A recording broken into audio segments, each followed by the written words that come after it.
ദേവികുളം മണ്ഡലത്തിലെ യു.ഡി.എഫ് സ്ഥാനാർത്ഥി എഫ് രാജയുടെ തെരഞ്ഞെടുപ്പ് പ്രചാരണാർത്ഥം പ്രതിപക്ഷ നേതാവ് വി.ഡി. സതീശൻ ആനച്ചാലിലെത്തി. തെരഞ്ഞെടുപ്പ് സമ്മേളനത്തിൽ പ്രതിപക്ഷ നേതാവ് പ്രവർത്തകരെ അഭിവാദ്യം ചെയ്ത് സംസാരിച്ചു. തെരഞ്ഞെടുപ്പിൽ യു.ഡി.എഫ് 100 സീറ്റിലധികം നേടി സംസ്ഥാനത്ത് അധികാരത്തിലെത്തുമെന്ന് വി.ഡി. സതീശൻ പറഞ്ഞു.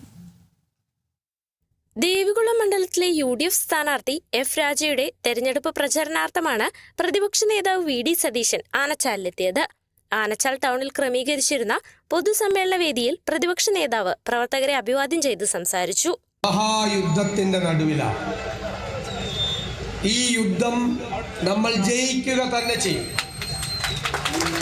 ഈ 10 വർഷക്കാലത്തെ ദുർഭരണത്തിന് അന്ത്യം കുറിച്ച് ഒരു പുതുയുഗത്തിന്റെ പിറവി നമ്മുടെ കേരളത്തിലുണ്ടാകും.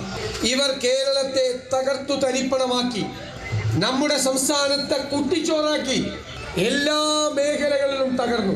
സമ്പദ് വ്യവസ്ഥയെ ചവിട്ടിത്താഴ്ത്തി, ആരോഗ്യ കേരളത്തെ വെന്റിലേറ്ററിലാക്കി, വിദ്യാഭ്യാസം കുളമാക്കി, കാർഷിക മേഖല മുഴുവൻ തകർന്നു.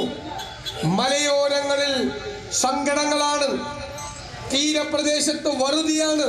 പട്ടികജാതി പട്ടികവർഗ വിദ്യാർത്ഥികൾക്ക് ഈ ഗ്രാന്റ് പോലും കൃത്യമായി കൊടുക്കുന്നില്ല. കമന്ന് വീണാൽ കാൽപ്പണവുമായി പൊങ്ങുന്ന കൊള്ളക്കാരുടെ സർക്കാരാണ് കേരളം ഭരിക്കുന്നത്. തെലങ്കാന പഞ്ചായത്ത് ഗ്രാമവികസന വകുപ്പ് മന്ത്രി ധൻസാരി അനസൂയ കൺവെൻഷനിൽ സംസാരിച്ചു. അഡ്വക്കേറ്റ് ഡീൻ കുര്യാക്കോസ് എം.പി, മണ്ഡലത്തിലെ യു.ഡി.എഫ് സ്ഥാനാർത്ഥി എഫ് രാജ എന്നിവരും യു.ഡി.എഫിന്റെ വിവിധ നേതാക്കളും തെരഞ്ഞെടുപ്പ് സമ്മേളനത്തിൽ സംബന്ധിച്ചു. നിരവധി യു.ഡി.എഫ് പ്രവർത്തകർ സമ്മേളനത്തിൽ പങ്കെടുത്തു.